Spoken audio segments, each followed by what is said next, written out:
加拿大66岁男子豢养猛兽，8年后成了老虎的盘中餐，现场尸骨无存，吓坏救援人员。据《每日邮报》报道，2004年，66岁的诺曼布瓦拉对异域猛兽有着近乎病态的痴迷，体型越庞大，脾性越凶暴，就越能满足他的虚荣与欲望。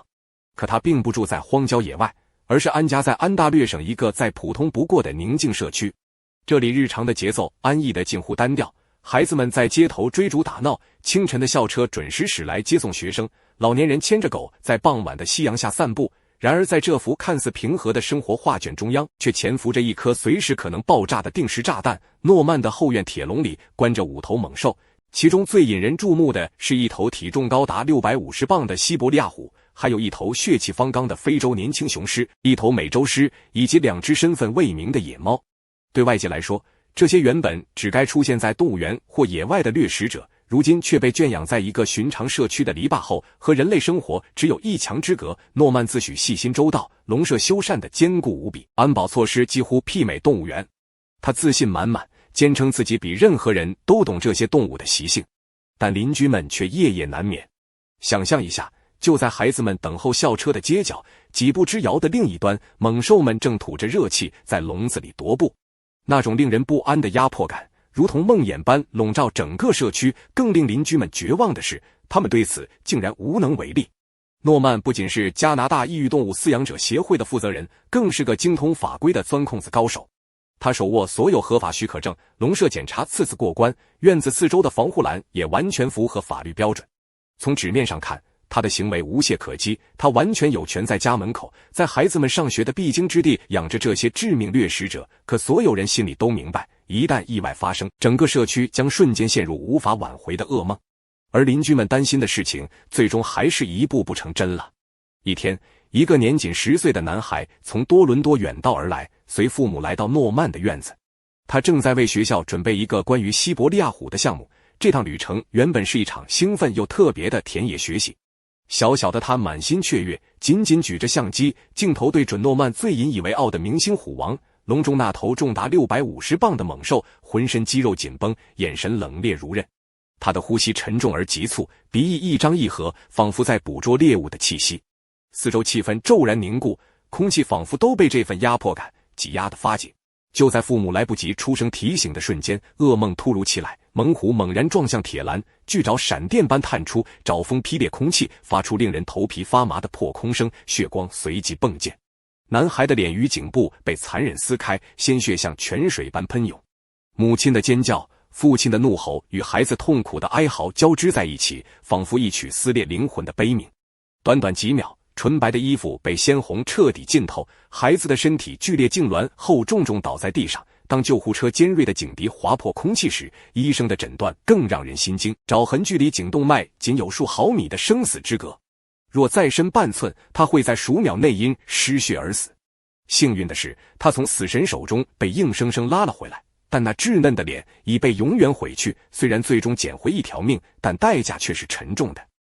稚嫩的面孔被彻底毁坏，即便接受了多次重建手术，那张原本天真无邪的笑容也永远被扭曲成一道残酷的疤痕。这起袭击如同一声惊雷，瞬间击碎了社区长久以来的隐忧。邻居们怒火中烧，他们再也无法容忍身边潜伏的猛兽。愤怒的居民集体起诉，要求诺曼交出所有掠食者。接下来长达2年的法律争斗，把整个社区拖入了一场无休无止的黑暗角力。每一次开庭都像是一次新的撕裂与绝望。人们原本坚信正义终将站在那个孩子一边，毕竟血淋淋的事实摆在眼前。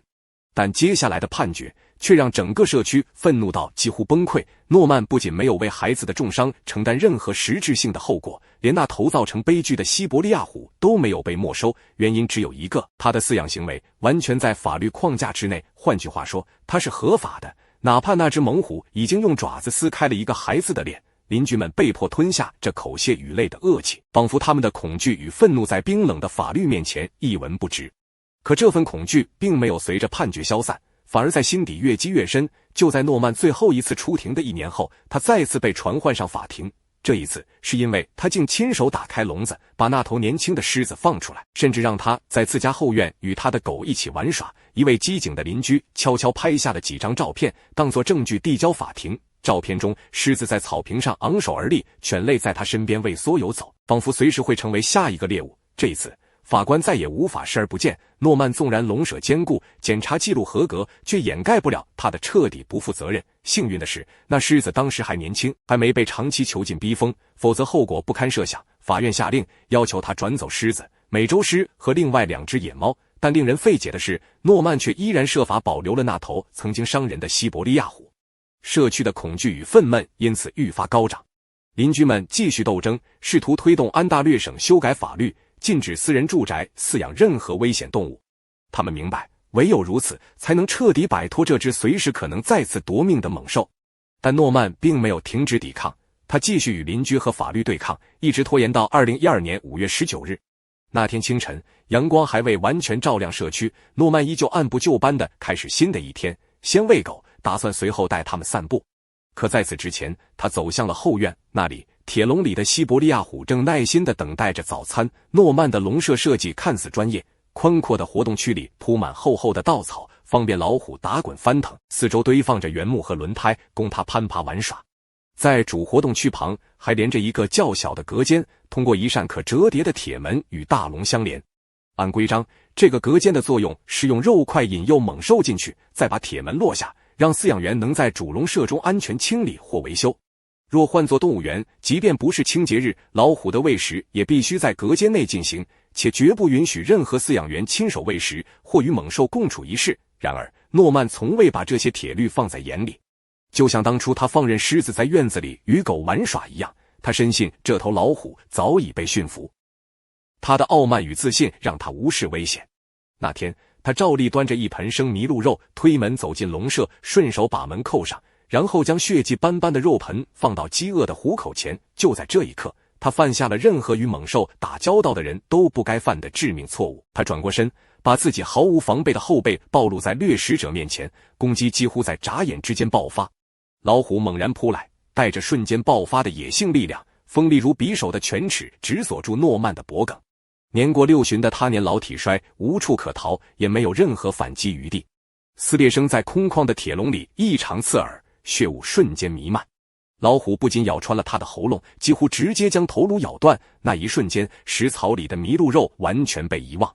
掠食者得到的是比冰冷尸块更诱人的猎物，温热、鲜活、挣扎着的人类。老虎低吼着，把诺曼按倒在稻草里，随即开始吞噬他的身体。整整2个小时，那头西伯利亚虎在铁笼中静静地进食，仿佛世上只剩它与猎物。稻草被鲜血浸透，空气中弥漫着腥甜的气息。它低沉的咀嚼声和偶尔发出的低吼，像一种残酷的背景乐，宣告着笼中主宰的绝对力量。直到诺曼的表妹意外登门，铁门一推开的瞬间，扑面而来的是一幕足以摧毁任何人精神防线的恐怖场景。笼中几乎已无完整遗体可言。诺曼的下半身从脚到胸膛早已被彻底吞噬殆尽，只剩下支离破碎的残骸。那头巨虎抬起头来，鼻口沾满鲜血与碎肉，金黄色的瞳孔在光线下闪着冷冽光芒。这一幕让表妹瞬间崩溃，她的尖叫撕裂空气，随即陷入歇斯底里的狂乱。很快，她被送往精神病院，在镇静剂的压制下连续住了3晚，才稍稍平复。而这场骇人听闻的血案竟然还留下了2点讽刺意味的侥幸。其一，诺曼在进入笼舍前至少记得反锁上铁门，否则老虎极有可能冲入社区，带来更大规模的灾难。其二，长期生活在恐惧与抗议中的邻居们终于等来铁证，证明他们的担忧并非杞人忧天，只是这份证明是以诺曼自己惨烈的死亡为代价。更令人意外的是，这头早已尝过人肉滋味的西伯利亚虎竟然再次逃过处死的命运。诺曼的家人被允许将其出售给一位身份从未公开的私人收藏者。当老虎被运走后，邻居们亲自走进院子，拆除那些令他们噩梦连连的铁笼。但就在拆除过程中，他们毛骨悚然地发现，诺曼竟已新建了2座囚笼。换句话说，在他被老虎吞噬之前，他还在筹划着继续引进新的猛兽。很明显，诺曼在死前仍未停止他的危险执念，新建的铁笼昭示着他还打算捕获，继续引进更多凶猛的猫科掠食者。这份致命的血腥报告，再加上他的扩张计划，终于成为压倒安大略省立法者的最后一根稻草。当地政府在巨大的舆论与民意压力下修改了法律，新法并没有彻底禁止私人饲养猛兽，但规则变得前所未有的严苛。这些危险的掠食者再也不能圈养在居民区之中，而获取相关许可证的流程也被复杂化到几乎无法完成的程度。换句话说，像诺曼这样把动物园建在街区里的荒唐场景不会再被允许重演。在这个频道，我们从未庆祝任何一个人的死亡，无论他多么鲁莽与顽固，但至少这场惨剧并非全然毫无意义。它成为一个转折点，让立法者和公众终于正视了私人狂热与公共安全的冲突。自此之后，狮子、老虎、熊，甚至毒蛇都不可能再潜伏在安大略的居民家门口，也不可能再给社区带来随时可能爆发的噩梦。而诺曼·布瓦拉的死亡虽然残酷，却成为最后的注脚，提醒人们，在与掠食者的边界上，哪怕一丝侥幸与一分傲慢，最终都可能酿成无法挽回的劫难。